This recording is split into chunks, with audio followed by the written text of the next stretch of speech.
대한민국 국가 시스템이 완전히 무너지고 있다. 어떻게 바로 잡을 것이냐.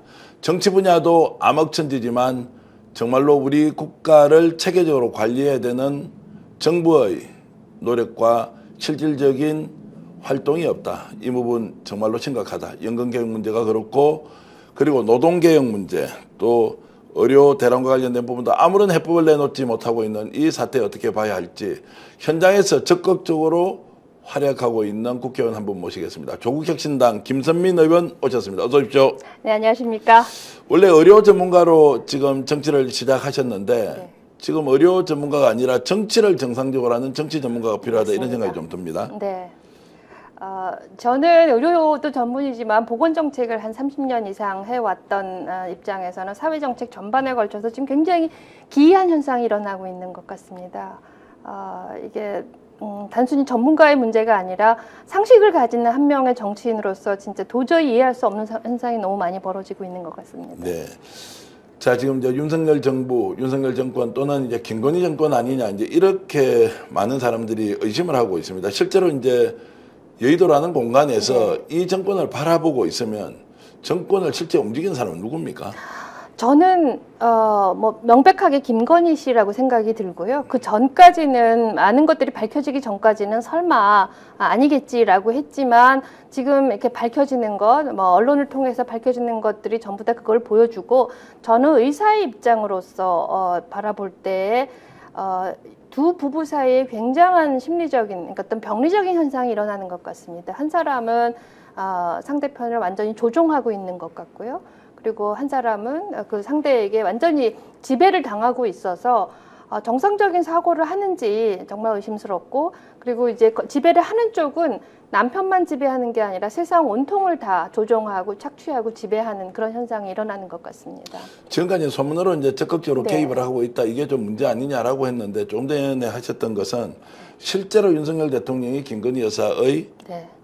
지배를 받고 있다. 이 정도 이제 표현을 하시기는 좀 너무 과하지 않습니까? 어떻습니까? 이제 지배라는 게 심리적인 지배라는 영역이 있지 않습니까? 네. 그런데 지금 나타난 그런 우리 국민들이 다 같이 들었던 게 대선 전에 들었던 것은 우리 남편은 바보야, 뭐 내가 다 챙겨줘야 해, 이런 말을 들었을 때도 설마 수사적인 그런 표현이겠지 했지만 얼마 전에 카카오톡 문자를 통해서 드러나는 것은 지가 뭘 안다고, 이런 것들은 보통의 관계에서 나올 수 있는, 우연이라도 혹은 지나가다도 나올 수 있는 말이 아니죠.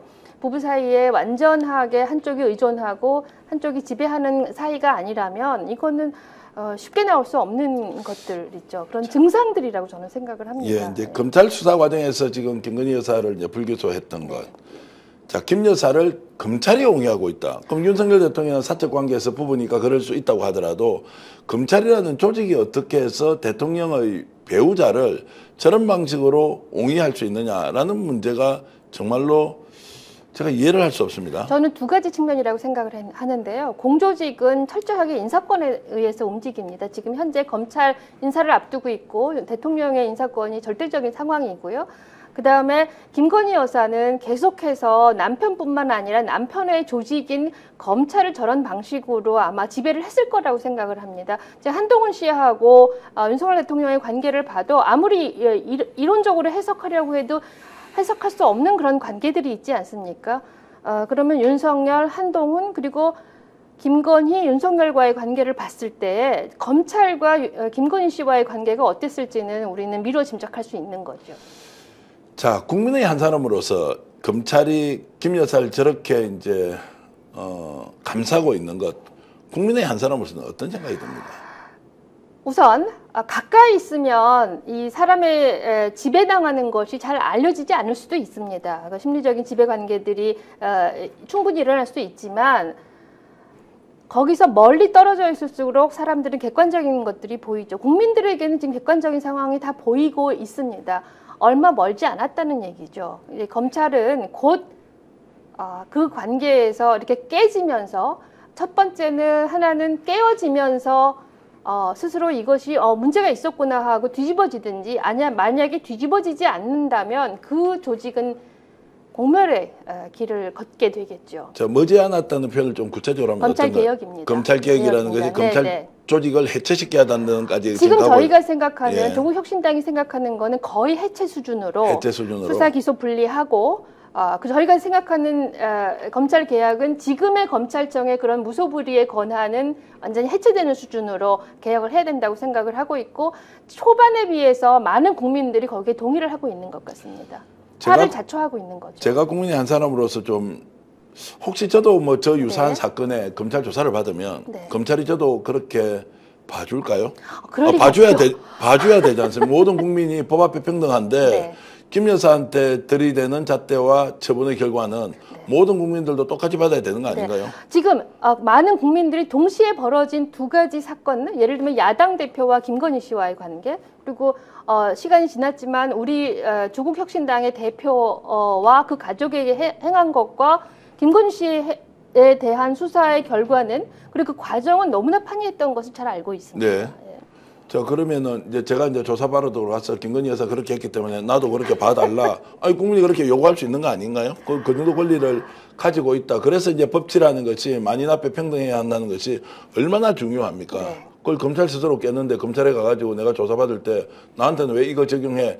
라고 말을 하는 것이 당연하다라는 생각이 드는데요. 세상에 어떤 국민들이 이렇게 일상을 살아가는 국민들이 그런 무소불위의 권력 앞에서 그렇게 큰 소리를 낼 수 있겠습니까? 네. 개인으로서 너무나 약한 존재에 불과하죠. 그런데 그 개인들이 모이고 힘을 합쳤을 때는 엄청난 힘을 발휘한다라는 것을 우리는 이미 2016년에 보지 않았습니까? 자, 이제 여의도에서 정치를 하면서 지금 이제 검찰이 또는 국가기관으로서 조직으로서 지금 하고 있는 행태는 이제 국가의 근간을 흔드는 법치를 아예 무시하고 무너뜨리는 이제 이런 걸로 봤을 때, 야, 그러면 역대 다른 정권도 검찰을 이렇게 악용했다. 그래서 나 지금 하는 거 뭐가 문제야? 라면서 일부에서는 그런 논리를 가지고 항변을 하고 있습니다. 어떻게 보십니까? 저는 지금 이제 그 논리가 통했으려면 어느 정도 선에서 멈췄어야 된다고 생각을 합니다. 그런데 지금 상황에서는 검찰 권력을 손안우 쥔다 한들 저 사람들이 이렇게 선택적으로 가하는 그 정의에 대해서는 어떤 정권도 마찬가지일 거라고 생각을 합니다.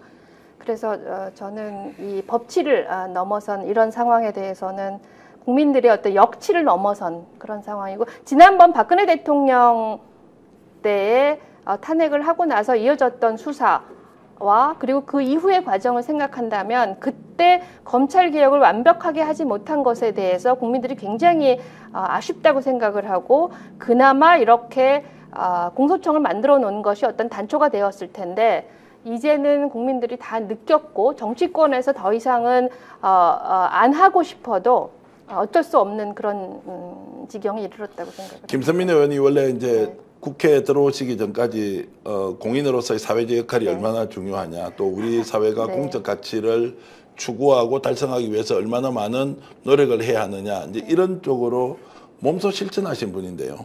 지금 검찰 조직은 국민 앞에서 저렇게 법치를 망가뜨려 놓고도 부끄러워하지도 않고 오히려 맞습니다. 국회에 나와서 구구절절하게 네. 변명을 일관하잖아요. 네.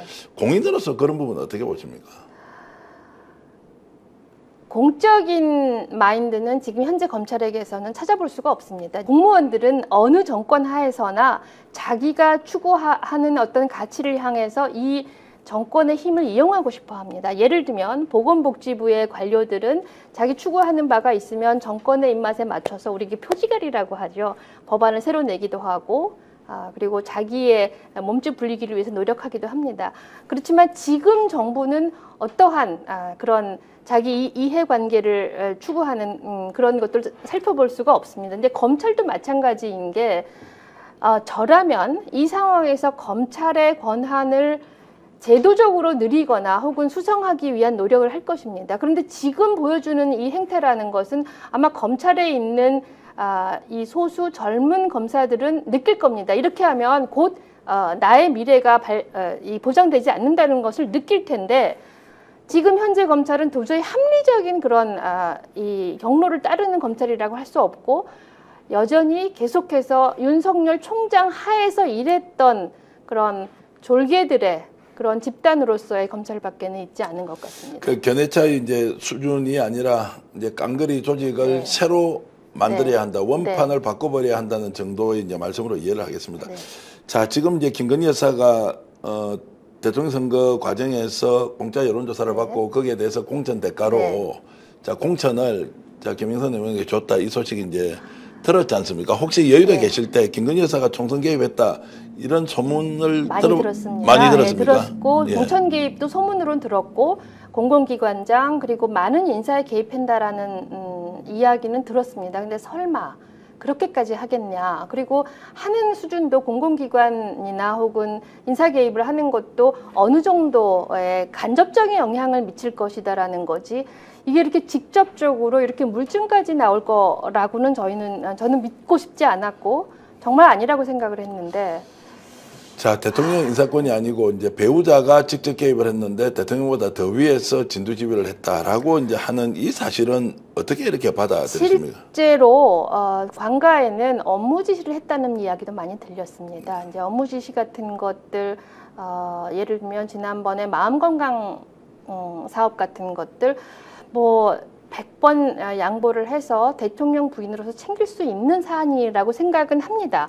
그렇지만 그것이 이렇게 직접적으로 공무원을 불러다 놓고 이거 해라 저거 해라라는 그런 형태로 이루어진 적은 한 번도 없었습니다. 그런데 그런 소문들은 이제 한번 본물 터지기 시작하니까 보건복지 영역에서도 이랬다 저랬다 하는 얘기들이 많이 들려져 나오고 있습니다. 이권에 개입한 것들이 생각보다 많은 것으로 저희는 추정하고 있습니다. 이권 개입이라는 것은 이제 인사에 개입한 것 외에도 구체적인 사업에도 개입을 했다. 네, 보건복지위원회에서도 이번에 그런 의혹들이 많이 제기되었습니다. 예를 들면 어떤 겁니까? 예를 들면 무슨 어떤 의료기기 혹은 의료 진단기구의 허가 과정에서 김건희 여사가 개입되었다라는 의혹 그리고 혹은 자생한방병원의 어떤 허가 과정에서 김건희 여사가 개입했다라는 그런 의혹들은 보건복지위원회에서 계속 의혹이 제기가 되었습니다. 제기되었을 때 보건복지부 장관의 답변은 답변 안 하죠. 답변을 하지 않습니까? 하죠. 아니면 예. 그런 사실이 없다고 부인을 합니까? 그런 사실이 없다고 얘기를 하죠. 예. 네.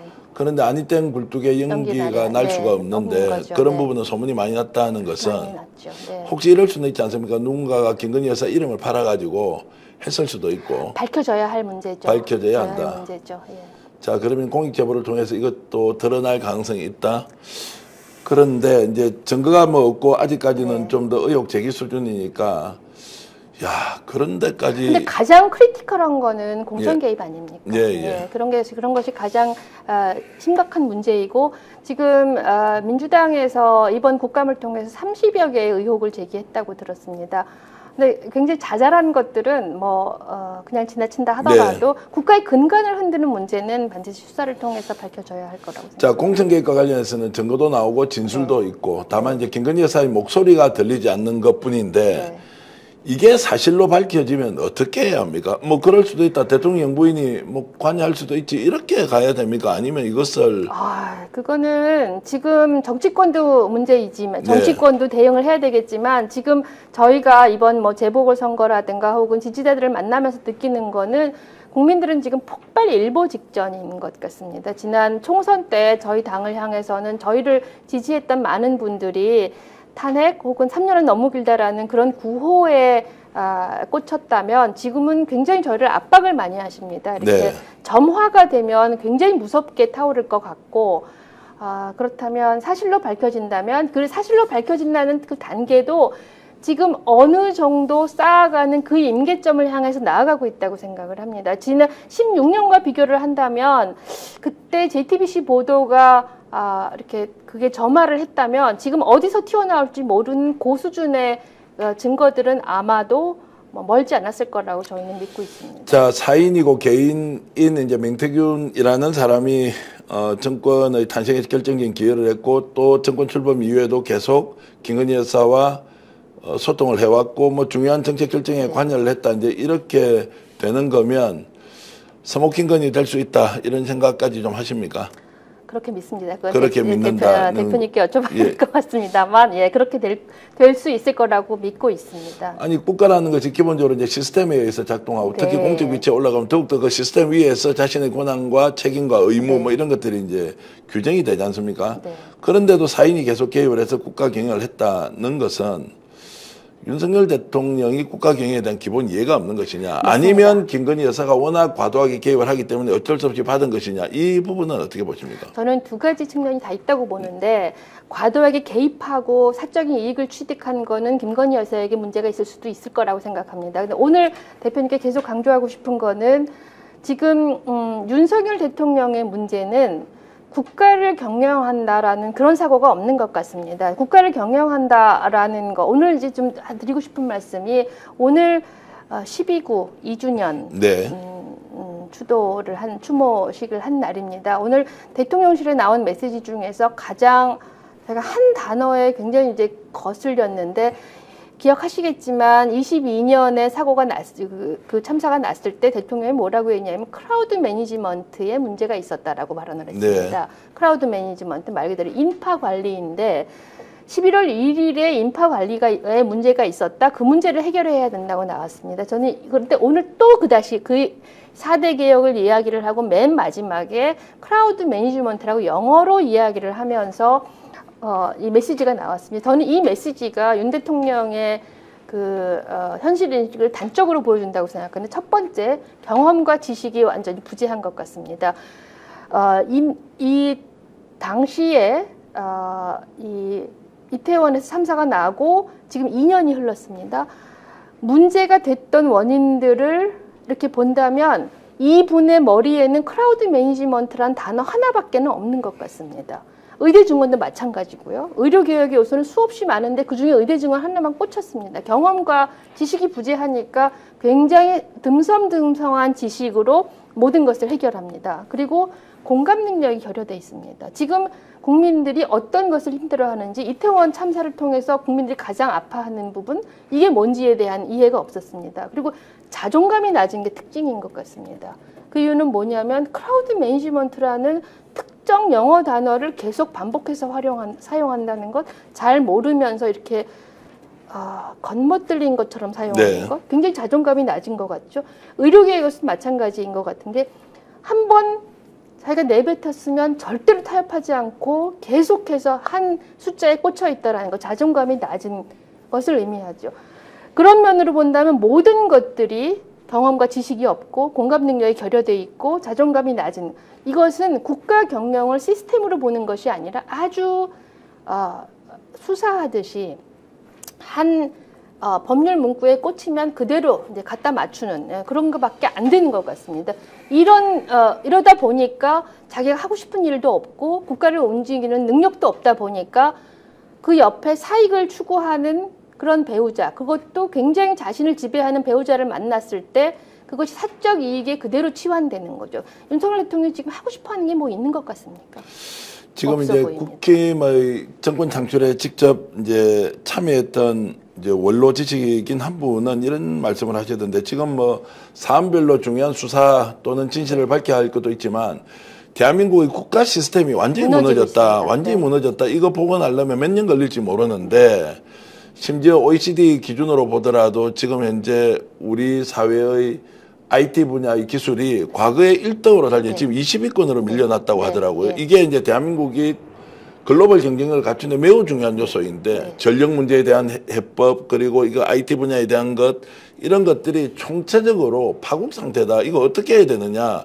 왜 이런 이야기를 하지 않느냐라고 이제 하는데, 이번에 이제 국정감사 하시면서 정말로 국가 시스템이 이렇게 무너지고 있는 현장을 목격하신 내용들이 좀 목격합니다. 한번 말씀 좀 해주시죠. 처음에 윤석열 대통령이 되고 나서 보건복지부 공무원들이 굉장히 태평성대라고 얘기를 했습니다. 그 얘기는 뭐냐면 국정과제가 없다는 거였습니다. 보건복지 분야에 추진해야 할 대선 공약만 해도 굉장히 많았습니다. 예를 들면 간병비 급여라든가 초반에 무슨 연금 문제라든가 뭐 상병수당 이런 것들이 굉장히 많았었는데, 그런 문제들을 대통령실에서 안 챙기고 있다는 거예요. 그러다가 어느 날 갑자기 의대 증원 하고 나서는 그것만 챙깁니다. 그리고 이제 그 당시에 의대 증원, 이제 의료 대란 사태가 났을 때 전문가들이 가장 우려했던 것이 무엇이냐면, 이게 망가지는 것도 있지만 이 이슈가 모든 것을 삼켜서 해야 할 일도 안 한다는 게 정말 문제라고 얘기를 했고, 우선 공무원들은 아까도 말씀드렸지만 관성으로 가는 일들이 있습니다. 대통령이 뭐 굳이 안 챙겨도 이건 내가 꼭 해야겠다라고 가는 것들이 있는데 지금 이 정부 들어서는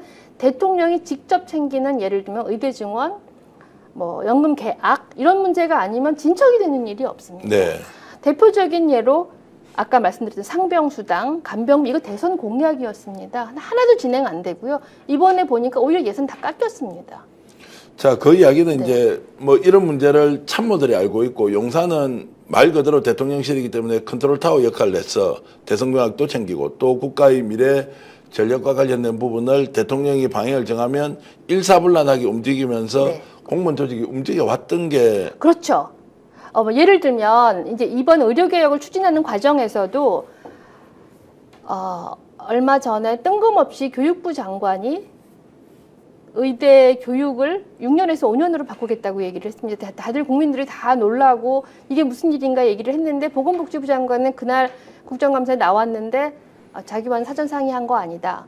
자, 부처는 자기하고 상관이 있는 것만 이야기를 하죠. 그거를 오거나이즈 해야 될 사람은 대통령실입니다. 그리고 지난 8월에 코로나가 갑자기 급증했을 때 코로나 약이 이렇게 품절이 난 적이 있었습니다. 이거 어떻게 된 건가 하고 물어봤더니 보건복지하고 질병청 사이에 서로 핑퐁을 치고 있었습니다. 과거 같았으면 당연히 이건 대통령실에서 챙겼어야 할 일인 거죠. 이런 것도 하나도 안 챙겨지고 있습니다.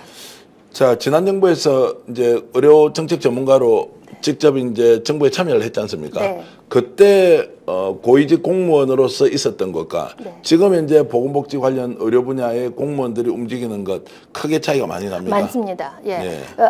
똑같은 이제 코로나로 예를 드리자면 당시에 코로나는 약을 구입한다든가 혹은 마스크를 관리한다든가 이게 모든 것이 설사 보건복지부 안에서 해야 할 일이라 하더라도 위기 관리를 끊임없이 했었습니다. 항상 대통령실은 당시 청와대는 모든 문제를 내 책임을 가지고 나의 책임을 가지고 챙겼고 문재인 케어 뭐 이 모든 것들을 일일이 다 시한 정해놓고 모든 공무원들 모든 공공기관 사람들을 다 달달달 볶았습니다. 근데 지금 추진하는 거는 의대 증원 관련해서도 아무도 책임지도 않고 공공기관에는 오히려 한가합니다 지금. 자, 의대 정원 문제와 관련해서 이제 바로 좀 들어가 보면 이게 지금 어떻게 되고 있습니까? 의료 대란이다. 네. 의대 정원 문제 때문에 실제로 응급실이 제대로 돌아가는지 아닌지 하도 많은 뉴스가 나오니까 이게 지금 현재 상황은 어떤지 좀 국민들께 좀 소상하게 말씀을 좀 해주시겠습니까? 지금 현재 상황은 전공의들이 떠난 자리에 돌아오지 않는 것 이후에 아무것도 바뀐 것이 없고 응급실 문제 없다라고 이야기를 했지만 저희 객관적인 데이터가 없다고 얘기를 했지만 지속적으로 객관적인 데이터를 저희가 자료를 받았습니다. 지금 일하고 있는 의사 자체가 줄어들었고 사망률 그리고 응급실 얼마 전에 몇 주 전에 보건복지부 차관이 나와서 경증 질환 가지고는 응급실 가지 말아라 이렇게 얘기를 해서 국민들의 분노를 산 적이 있었죠. 그래서 경증 질환으로 응급실에 간 사람들의 사망률을 냈더니 오히려 과거보다 올라갔습니다. 네. 그리고 국민들은 의료 이용을 의대를 증원하겠다고 얘기를 했다. 그래서 의사가 나갔다. 그런데 그러면 참아라. 의료 이용을 줄여라라고 이야기를 했습니다. 이제 논리적 모순인 게 의료 이용을 줄일 수 있다면 의사를 왜 늘립니까? 네. 그건 말이 안 되는 거죠. 그리고 지금 이제 지난번 국감에서 밝혀진 건데 응급 헬기를 그러니까 닥터 헬기라고 이야기를 하죠. 닥터 헬기를 이용하는 그 수 자체가 줄었습니다. 그 줄었다라는 거는 응급질환이 갑자기 줄어드는 게 아니라 응급질환임에도 불구하고 응급 헬기를 이용해야 할 사람들이 의료 이용을 못하고 있는 거죠. 암 수술 건수 줄었고요. 이제 올해까지 내년까지 얘기를 하지만 지난번 추석에는 추석까지가 이제 문제라고 얘기를 했는데 이제 겨울이 되면 이 12월까지는 많은 분들이 건강검진을 하십니다. 그러면 건강검진 하시는 분들은 1월, 2월부터 수술을 하기 시작하십니다. 그럼 그분들은 수술을 어디서 받습니까? 자, 이렇게 이제 심각한데도 정부에서는 특별하게 지금 대책이 없죠. 없습니다. 의대 정원 문제 예. 어떻게 가고 있습니까? 이거 어떻게 해야 되는지, 지금 어떻게 가고 있는지, 어떻게 해야 되는지 좀 해법을 의대 좀 증원 말씀. 문제는 네. 오늘 바뀐 거는 의대생들 휴학을 받아주겠다라는 거 외에는 바뀐 것이 없습니다. 예, 그러면 근데 휴학을 받아주면 그동안은 그러니까 휴학을 하겠다라고 얘기를 했는데 휴학 허락 안 해. 안 받아주고 있었죠.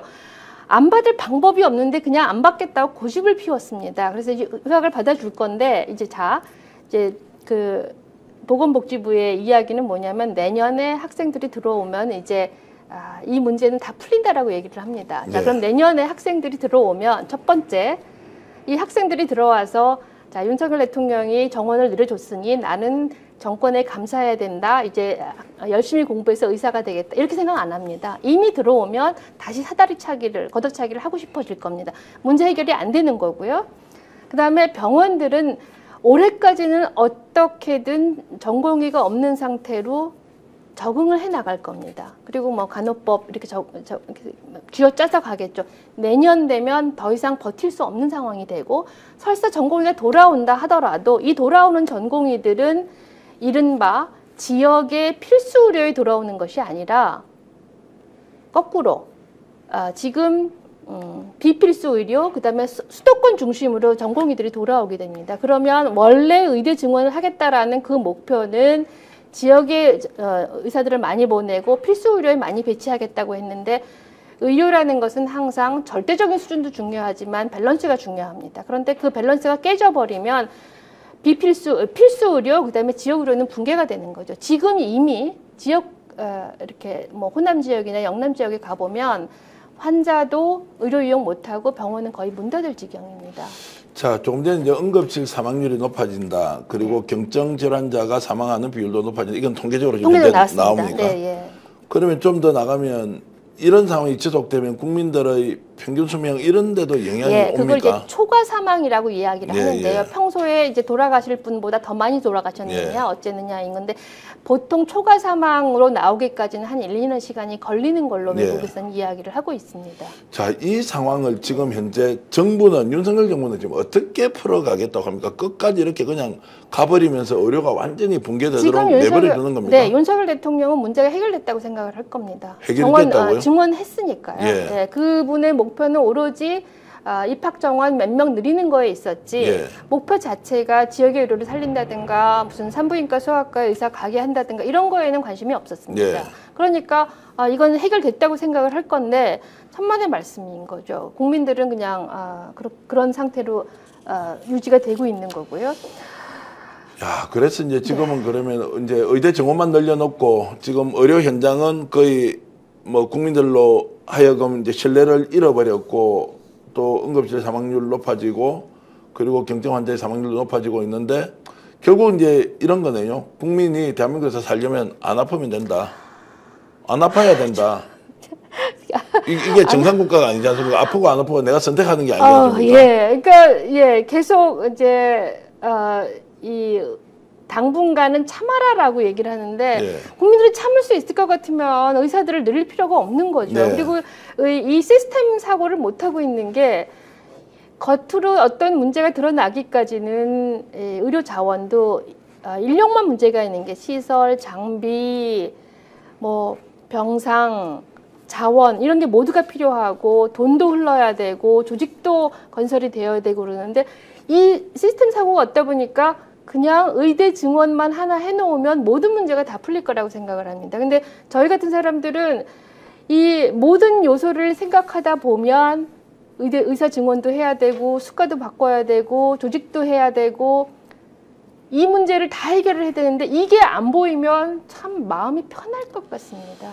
야, 정말로 희한한 나라에 살고 있고 네. 정말 아프지 않아야 국민으로 대접받을 수 있고 아픈 순간부터는 대한민국이 전 세계에서 가장 좋다는 의료 혜택을 받을 수 없는 상황까지 갔는데도 누구 하나 책임지지 않는다. 않습니다. 그러면서 내팽개치고 있다. 그리고 항상 질문을 이게 유죄야 무죄야 하던 그런 네. 감각으로 의사 늘려야 돼 줄여야 돼 이렇게 물어보면 의사는 늘리는 게 맞습니다. 그럼 어떻게 늘려야 되고 다른 것과의 배치는 어떻게 해야 되느냐 이 질문이 없다 보니까 의대 증원에 반대하는 사람 전부 나쁜 사람 이렇게 되는 거죠. 야, 참 이제 의료 전문가로부터 정치 현상 그리고 지금 의료 대론 관련된 말씀 들어보니까 정말로 더 답답하다 이제 이런 겁니다. 그래서 네. 조국혁신당이 이제 해야 되는 역할이 매우 많다 이런 네. 이야기 네. 하고 있는데 요즘 조금 존재감이 좀 줄었습니까? 아니면 열심히 하는데 국민들이 알아주지 않는 겁니까? 두 가지 이유가 다 있다고 생각을 하는데요. 저희는 일단 시종일관 처음에 나온 것이 3년은 너무 길다. 검찰개혁. 이 기치를 들고 나왔습니다. 그런데 이 가치를 실현하기 위해서 지금 저희가 이제 차지하는 비율이 상대적으로 낮아졌고, 그다음에 또 하나는 저희 같은 소수 정당은 역설적으로 들리실지 모르겠지만 쇄빙선 역할도 해야 되지만 분명한 가치를 저희는 발현을 이렇게 내세워야 된다고 네. 생각을 합니다. 그런데 그 가치라는 것이 이 검찰 개혁하고 이 무너진 시스템 위에서 어떤 사회를 추구할 것인가가 저희의 진가가 있다고 생각을 합니다. 저희가 이제 계속 사회권 선진국이라고 말씀을 네. 드려왔는데 그 부분에 있어서는 국민들이 지금 너무 이 진행되는 정치적인 현상, 아니, 정치적인 거라기보다 이 벌어지는 부정과 부패, 부조리가 너무 심각하다 보니까 거기까지 이 여력을 못 쏟으시는 것 같습니다. 그래서 저희가 생각하는 거는 일단 검찰개혁, 그다음에 이 부조리한 이 상황을 극복하기 위해서도 빨리 이 정권이 종식되어야 되지만 네. 이 무너진 시스템을 다시 구축하는 것이 더 급한 문제라고 생각을 예. 합니다. 그런데 이제 민주당은 지금 조국혁신당을 대할 때 네. 파트너로 인정을 합니까? 아니면 소수정당이니까 우리 관계로 따라오든 말든 알아서 하라. 둘 다 있는 것 같습니다. 둘 다 있다. 국회에서 근데 실제로 활동해보면. 예, 굉장히 협력적이시고요. 예. 예, 그리고 특히 이제 보건복지위 국감 할 때도 아주 소통이 잘 이루어집니다. 네. 그렇지만 또 경쟁할 때는 굉장히 심각하게 경쟁하는 것 같고요. 경쟁할 때 심각하게 경쟁한다는 것을 이제 소수정당은 뭐 당연히 현실적으로 저희는 그런데 찬밥 예측하고 신세다. 나왔기 때문에 예. 찬밥이 거하고 좀 다릅니다. 예를 그래요. 들면 지난번 재보궐선거 때도 이제 느끼지만 저희에 대해서 계속 말씀을 하시는 거는 왜 너희가 후보를 내느냐 하는 그런 질문을 많이 하셨습니다. 그런데 어느 정당이 후보를 내면서 왜 후보를 내느냐 하는 질문을 받습니까? 저는 그 질문은 성립하지 않는 질문이라고 생각을 합니다. 그런데 또 그 선거 끝나고 나니까 다시 협력적인 관계가 됩니다. 네. 저희는 현장에서 직접 후보 내고 선거 한번 해보니까 어떻습니까? 이게 이제 지역구에 출마시켜서 당선시킨다는 게 네, 굉장히 어려운 거 보통 알죠. 힘든 네. 일이 아니시죠? 네, 예. 근데 이번에 특히 저는 이제 곡성 지역에 투입이 돼서 네. 농촌의 지방선거를 직접 경험을 해봤는데 선거는 조직이 좌우하고 하지만 조직은 다시 선거를 통해서 빌드업 된다라는 걸 네. 다시 느낍니다. 그래서 이번 선거 과정이 저희 당에게는 굉장히 큰 자산이 됐습니다. 자산입니까? 조금 이제 비판적인 평가가 좀 많았습니까? 비판적인 평가는 어떤 것인지 저희가 충분히 예. 알고 있지만 저는 그게 타당하다고 생각하지 않습니다. 저희는 정당이고 정당은 정치적인 지향이 있는 것이고 그 정치적 지향은 항상 선거를 통해서 이루어지는 거죠. 저희가 이번에 후보가 당선에 이르지 못했다는 거하고 후보를 내지 말았어야 하는 거하고 절대로 등치될 수 없는 것이라고 생각을 하고 민주당은 이번에 저희를 통해서 얻은 것이 무엇인가 투표율이 올라갔고 이 선거가 좀 더 관심을 받았고 이런 것들을 통해서 많은 것을 얻었다고 생각을 하고 있습니다. 혹시 네. 뭐 이런 질문 드리면 불편할까요? 그 조국혁신당 국회의원들은 면면을 네. 보면 전문성도 있고 네. 정말로 학식도 역량도 뛰어난데 네. 현장성이 좀 약하다. 이게 필드에 가서 제대로 싸우려면 6박 정도 좀 해야 하고 그럴 수 있겠죠. 뭐 네. 엉겨붙고 이렇게 해야 하는데 네. 다 너무 뭐 이미지로 따지자면 약간 뭐 강남 스타일 아니냐 뭐 이제 이런 것 때문에 오히려 네. 조국혁신당이 현장에서 뭔가 할 때는 좀 민주당이 그 풀뿌리로부터 시작한 뭔가 이게 파이팅 있는 이런 것들을 조국혁신당이 잘 못 보이고 있다는 것은 어떻게 생각하세요? 그거는 저희의 면면의 문제가 아니고요. 네. 저희 조직이 지금 저희 한 살도 안 된 조직인데 70년 된 조직하고 같이 이걸 급을 맞추라는 거는 그건 적절하지 않은 네. 그런 거인 것 같고 그 면면이 조직에 이렇게 지역에 내려갔을 때 저희가 얻었던 것은 그 70년 그 역사를 어떤 뛰어넘는 네. 그런 것들이 있는 것 같습니다. 이제 저희가 이제 앞으로 선거 전략을 수립한다면 전국에서 어디를 우선순위를 할 것인지 어떤 후보를 발굴을 해야 될지 그 다음에 선거는 어떻게 해야 될지 이런 것들을 1년도 안 된 사이에 이 정도 얻었다면 저희는 큰 성과라고 생각을 네, 합니다. 얻었다고 하는 큰 성과는 이제 저희들 정치평론가들이 좀 하면 좋을 것 같고요. 그런 이제 당에서는 저희가 많이 얻은 것 같습니다. 얻었다고 생각합니다. 상당히 네. 결실이 있다고 저도 네. 생각을 하고요. 계속 이렇게 이제 싸우다 보면 아마도 네. 텃밭이라는 지역에서 후보 대충 내고 이렇게는 네. 하지 못할 것이다. 그대 정당은 뭐 이런 생각이 들기 때문에 네. 저는 충분히 의미가 있다고 이번에 생각합니다. 영광과 곡성이 전국 선거가 되었던 것 자체가 저희는 어마어마한 네. 의미라고 생각을 합니다. 아니었다면 그저 민주당에서 누구 후보 냈으면 그냥 당선되고 금정도 국민의힘에서 그냥 심드렁하게 후보 냈으면 그냥 언론에 관심 안 받고 그냥 지방의 어떤 행사로 마쳤을지도 모릅니다. 네. 그런데 그렇게 갔다라는 건 저희가 파이팅했던 덕이다. 자, 국회 들어가신 지 이제 몇 개월 됐습니까? 이제 한 6개월 6개월 됐습니다. 지났죠. 네. 잘 가셨습니까? 과거에는 정책 전문가로 활동하시던 것하고 비교하면 어떻습니까? 잘 간 것 잘 같습니다. 갔어요? 네, 예. 체질에 맞는 것 같고요. 아, 그래요? 네. 일단 저는 사람을 굉장히 좋아하고 네. 그리고 선거 현장에 뛰어들면 그냥 근거 없이 좋습니다. 아, 힘이 납니까? 네. 그러니까 그냥 곡성에 갔을 때, 그다음에 네. 지난번에 최고위원 선거 했을 때 그냥 가서 사람 만나고 그다음에 이 유권자의 의견을 듣는 것 이거 자체가 힘들면 못할 텐데요. 가면 좋아요. 혹시라도 만에 하나라도 네. 민주당에 있었으면 그대 야당이기 때문에 훨씬 더 좋았을 것다. 아닙니다. 그렇습니까? 예, 그게 어떤 말씀으로 하시는 건지는 알겠는데, 네, 저는 이제 정치 신인이고 정치를 하나하나 배워가는 입장에서 몸은 힘듭니다. 아마 민주당에 갔으면 좀 더 편하게 했을지도 모르겠습니다만 그렇게 하나하나 저 개인의 그 성과와 학습으로 남지는 않았을 것 같습니다. 네. 그리고 이제 우리 당의 의원들이 모이면 굉장히 결기가 있고 항상 토론하고 이것이 옳으냐, 우리 당의 가치에 맞느냐, 안 맞느냐 하고 치열하게 토론을 하는데 그게 저는 처음에는 모든 정치인들은 모이면 다 그러는 줄 알았는데요. 이번에 국감을 통해서 보니까 아닌 것 같더라고요. 그런 정치는 네. 제가 보니까 조국혁신당에 가장 많이 있는 것 같고요. 네. 민주당에도 그런 분이 계시긴 많이 하지만 계십니다. 네. 소수더라 이제 그러니까 이런 전체 거고요. 분위기를 형성하는 거는 저희 당이 아주 이렇게 분위기가 아주 그런 쪽으로 가는 조국혁신당은 이제 총선용 정당이었다라는 이제 세간의 평가. 그래서 총선 그러니까. 6개월 지났지만 존재감 좀 줄어든다. 한계가 이제 그대로 다 드러났다. 돌파구가 있느냐 없느냐. 조국 대표의 또 리더십이 이런 네. 상황에서 어떻게 그 이제 활로를 찾을 네. 것이냐 이런 부분에 대해서는 네. 걱정도 하면서 기대하는 분도 있는데 네. 말씀 좀 해주시죠. 우선 저희 한계라고 말씀하시면 제일 이제 물리적인 한계는 원내교섭단체가 되면 저희의 노력을 좀 더 입법 성과나 이런 거에 연결하면 더 좋을 것 같습니다. 그런데 지금 더 한계라고 느끼는 것은 저희가 추구하는 정치적 지향점, 검찰개혁은 그 가는 과정의 하나이고 저희가 추구하는 것은 모든 국민들이 태어난 곳에서 죽을 때까지 인간적인 그다음에 품격 있게 살아갈 수 있는 그런 사회권 선진국을 만드는 것이 저희의 지향점이고 소수 정당일수록 저는 그 정책 지향점이 굉장히 중요하다고 생각을 합니다. 그런데 그런 정치적 지향점이 지금 현재의 정치적 상황에 묻혀서 잘 드러나지 않는 것이 가장 큰 한계라고 느낍니다.